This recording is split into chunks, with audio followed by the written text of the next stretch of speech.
Before she decided to embark on this journey, she knew it was not going to be an easy one. So, as a Christian, she had knelt down and prayed to God to grant her success. And soon afterwards, she found herself walking through the gate of Iweka City Motor Park in order to take a bus.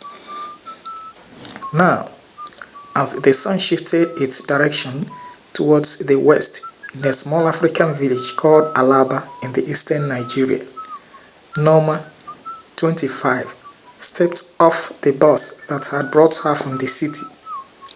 She had traveled for hours, her heart racing with anticipation and worries. On her hand was a cute black handbag, a perfect match with her blue skirt. The tragedy of Nneoma's life had sent her on this mission. She had been born out of wedlock. When this happened years before, her mother dumped her at a nearby orphanage since she couldn't find the man responsible for the pregnancy. But Nneoma had been lucky. A kind couple had adopted her and raised her as their own in another town. Nneoma's life began its transformation the day she took a picture with her adoptive father and some young nurses on their visit to a hospital. She admired the nurses, and when she and her adoptive father got home, she told him that she liked the way nurses dressed. "You can become one of them," the man said. And that was how her interest in becoming a nurse was stimulated. Years later, Nneoma grew into a confident and compassionate young woman and got trained as a professional medical nurse. Although she had always wondered about her roots, about the mother who had given her up, Nneoma wouldn't have embarked on this mission if not that a junior colleague had called her a bastard when they had a misunderstanding at their hospital. The junior nurse, notorious for her reckless utterances, had told Nneoma that she should not be talking where other nurses were talking because she had no biological parents. Nneoma had felt like one whose heart was pierced with an arrow, and this insult deeply grieved her. She had immediately taken the matter to the director who, after investigation, disciplined the erring nurse. The days that followed that incident got Nneoma into a somber mood. Whenever she was alone, she would sit down, brooding over her life, whether she would be able to find her roots, which would shut up the nurse who had insulted her and keep other rumor-mongers in check. Determined to find answers bugging her mind, Nneoma had spent months tracking down her village, visiting one orphanage home after another based on the scanty information she had about her early life, poring over records and asking questions. The matter was made more difficult because her adoptive parents had passed on. Finally, she had found it. A small village nestled in the heart of rural Africa, Alaba in the eastern Nigeria. Now, as she walked through the village, she was struck by its beauty. The lush green landscape, the thatched roofs lying side by side with corrugated iron roofs, the vibrant market stalls, the sound of laughter and music carried by the breeze. Despite all these attractions, Nneoma's heart was heavy with emotion. She had come to find her mother, to confront the woman who had neglected her and rejected her all those years. As she crossed the road, she noticed an elderly woman sitting outside a small hut, watching her with a curious expression. Nneoma felt a jolt of recognition. Could this be her mother? She approached the woman cautiously, not wanting to startle her. "Excuse me," Nneoma said, her voice trembling slightly. "I'm looking for someone. A woman who lived in this village many years ago." The woman looked at her with a puzzled expression. "Who is it you are looking for, child?" she asked. Nneoma took a deep breath. "My mother," she said, her voice barely above a whisper. "Has she no name?" the woman asked. As Nneoma mentioned her mother's name, the woman's expression changed. A look of surprise crossing her face, and Nneoma could see that the woman had no idea who her mother was. "I'm sorry, child," the woman said. "I don't know anyone by that name." Nneoma felt a pang of disappointment, but she refused to give up. Moving on, she met another elderly woman in her compound and explained why she was there, but the woman shook her head and said she didn't know Nneoma's mother. Nneoma left there, but continued with her quest. She met more women and asked them as many questions as she could, just to find her mother. But none of them gave her the answer she was looking for. A thought came to her mind. Could it be that your mother is dead? But she banished that thought immediately. Her mother was not dead. She was in this village, and she must find her. With that positive thought, she moved on, unfazed. At this point, the buzz in the village began to spread like wildfire, and many children began to follow her in order to find out her exact destination. Who is this young woman, and what is she looking for? Many asked, as the villagers gathered around, eager to hear more about the mysterious stranger. As Nneoma stepped out of another house, she was met with a sea of angry faces. The villagers now looked at her with suspicion and hostility. "You are a spy," one woman among the villagers shouted, pointing a shaky finger at Nneoma. "You are from the neighboring community sent to gather information about us." The villagers began to close in on Nneoma, their faces twisted with anger. She tried to explain, to tell them that she was just a lost child searching for her mother, but they wouldn't listen. Just as it seemed like the villagers were about to attack her, a woman pushed her way through the crowd. "Wait," she shouted, holding up her hands. "Don't hurt her." The villagers paused, looking at the woman in confusion. "Why should we spare her?" one of them asked. The woman looked at Nneoma with a kind expression. "I know her mother," she said. "I've known her for years. This girl is not a spy. She is just a lost child trying to find her way." The villagers looked at each other uncertainly, and then back at Nneoma. "How can a grown-up like this be a lost child?" one man asked. "You won't understand," the woman replied, still defending Nneoma.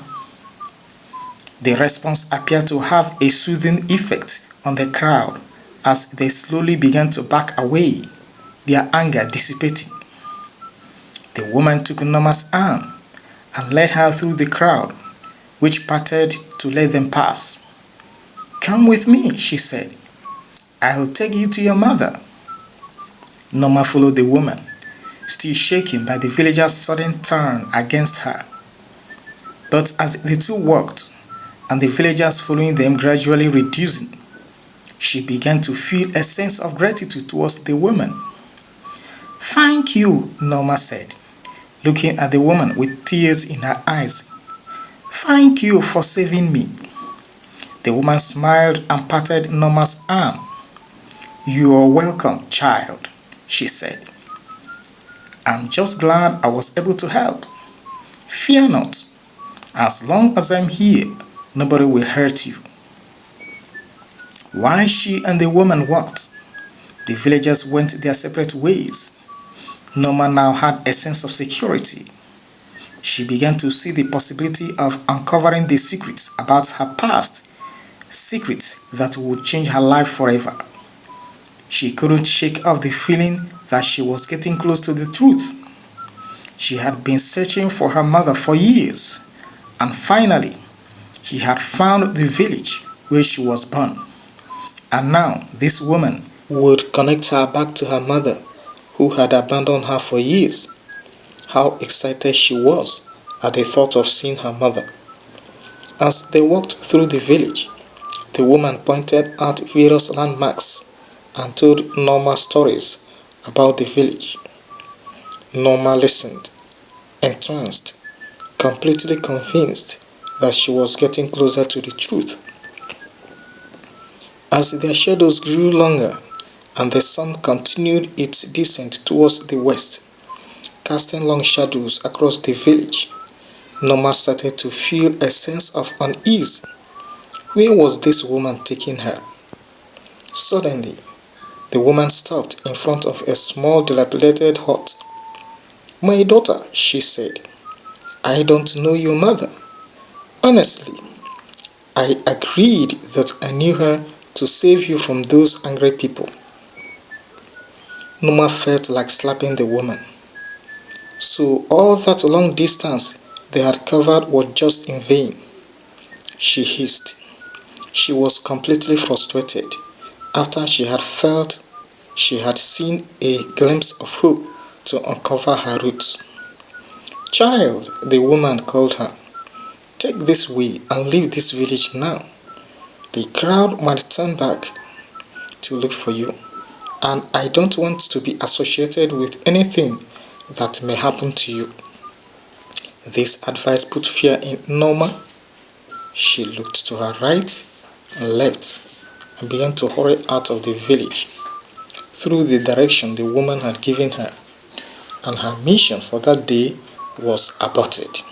Nneoma went into a somber mood for days because of that fruitless journey. But 3 weeks later, she decided to visit the village again. If it meant losing her own life, she was ready for it, she thought. She could no longer stand the insult, being called a bastard. Nobody was a bastard, she used to console herself. Every human being was a product of a man and a woman. It was a misnomer for the society to label anybody a bastard. Although this was her thought, she didn't get enough consolation from it. She must first find her mother and hold her by the hand. Any question about her father would probably come up later. This time around, Nneoma decided to change her approach to her quest. She would see the king of the village first. This strategy, she felt, would remove any suspicion that might surround her visit again. The king might even know her mother and save her unnecessary stress. She was dressed in blue skirt and white top and was still carrying her black handbag. When she was dropped off at a bus stop, she made some inquiries about the king, but was told that his house was very far from where she was. She went to a corner to think. After some time, she concluded that it was best to continue her inquiry about her route right from the bus stop without first visiting the king. She might even be lucky to accomplish her mission before reaching the king's side. As she did in her previous visit, she approached only elderly women, her heart racing, her senses on high alert. By now, she was getting exhausted. None of the 7 women she had approached said she had an idea of who her mother was. She was, however, glad that this time her presence did not draw any crowd, apart from a few people who threw some glances at her in admiration of her beauty. Now she decided to change her approach. She should equally seek information from old men. The first man she met was in front of a hut. He was in white, his white beard touching his chest. He was dark and very short. His serious looks made Nneoma reluctant to talk to him. All the same, she moved forward and greeted him, but he didn't respond. She greeted him again without receiving a response. The man just sat like a statue. Only his blinking eyes showed he was human. Nneoma hurried out of the place, thinking that he might not be mentally sound. The next man she met was in black overalls. When she had greeted him, she introduced herself as a nurse and mentioned her mother's name. Then she asked whether the man knew her mother. The man said he didn't, but asked her to come with him and meet his wife at home, who might be of help to her. Nneoma didn't hesitate. She had seen sincerity in the man. In a few minutes, the man led her to his compound, and in the presence of his wife, he asked Nneoma again who she was looking for.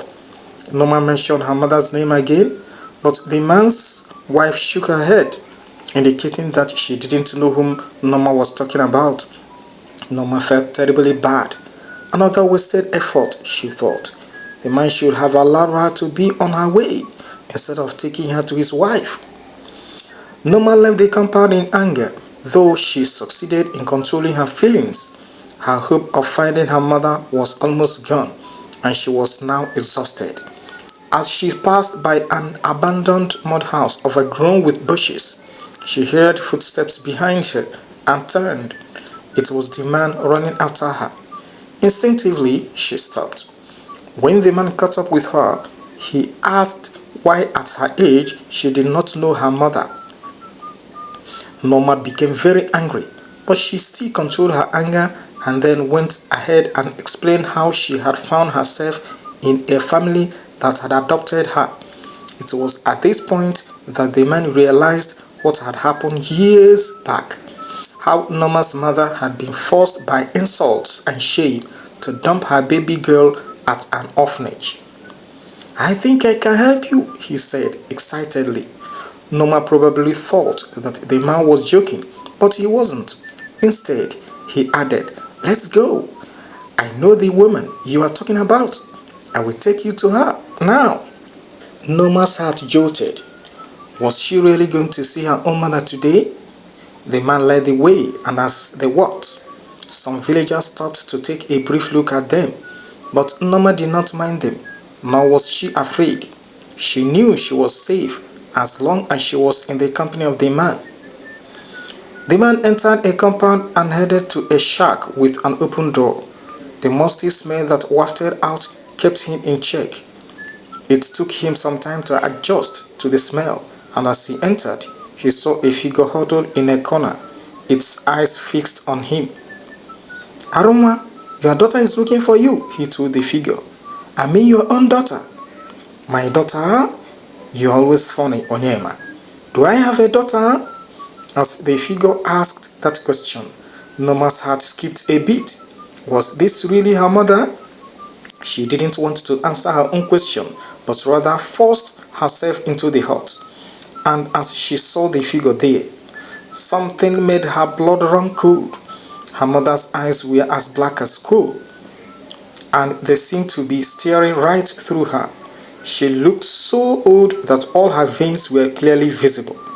Nneoma didn't need anybody to tell her that the woman was seriously ill. And that was true. Her mother had been suffering from an unknown disease for 5 years. There was no money for treatment. Nneoma tried to speak, but her voice was frozen in her throat. She was paralyzed with shock, unsure of what to do next. And then everything went black. "Who are you?" her mother asked. Nneoma could not answer the question immediately. She rather sat down and continued staring at her mother on the bed. At last, the man gave a brief account of how Nneoma had met him, and then asked Nneoma to give the full detail of her own story by herself. As Nneoma narrated the story behind her quest, her mother cried in tears and they embraced each other. When they sat back, Nneoma's mother seemed to sense her daughter's uneasiness, and she looked at the young woman with a mixture of sadness and guilt. "Nneoma," she said, "I believe you want to know about your father, but it's a long and complicated story. We shall talk about it tomorrow." When the old man had left, Nneoma leaned forward, her eyes locked on her mother's, and said, "Please, mother, tell me about it now. What happened that I was abandoned?" Her voice was filled with emotion. Her mother took a deep breath and began to tell a story that would change Nneoma's life forever. "Your father was a man from our neighboring village, Ngaba," she said. "He was kind and gentle, and I loved him dearly." Nneoma's eyes widened with excitement as she listened to this story. She was finally going to learn the truth about her father. But then her mother stopped and began to sob. When she regained her composure, she told Nneoma how she had been impregnated by a man in the neighboring village. The man, on learning that she had become pregnant, had run out of the village. She narrated how back home in Alaba, her late parents had rejected her and the baby, and the insults she had received from the people of the village because it was uncommon then for an unmarried girl to get impregnated. She said she didn't want to harm the baby, and that was why she endured the attendant pains and insults during her pregnancy. But when she could no longer bear it after the baby was delivered, she named her Nneoma and chose to keep her at the orphanage. And even after that, some villagers still accused her of throwing her baby inside the bush. Before her mother could finish the story, Nneoma had started crying. It had not occurred to her that her mother had passed through pains in order to preserve her. She had thought that her mother had deliberately rejected her, deliberately abandoned her. She looked at her mother's haggard appearance. It sent pathetic chills all over her body. It surprised her that her mother had not been able to marry. She then vowed within herself to make her mother's life better, but she still had one cause of anxiety: who was her biological father? Please like and share our videos, drop your comments, subscribe and help us grow.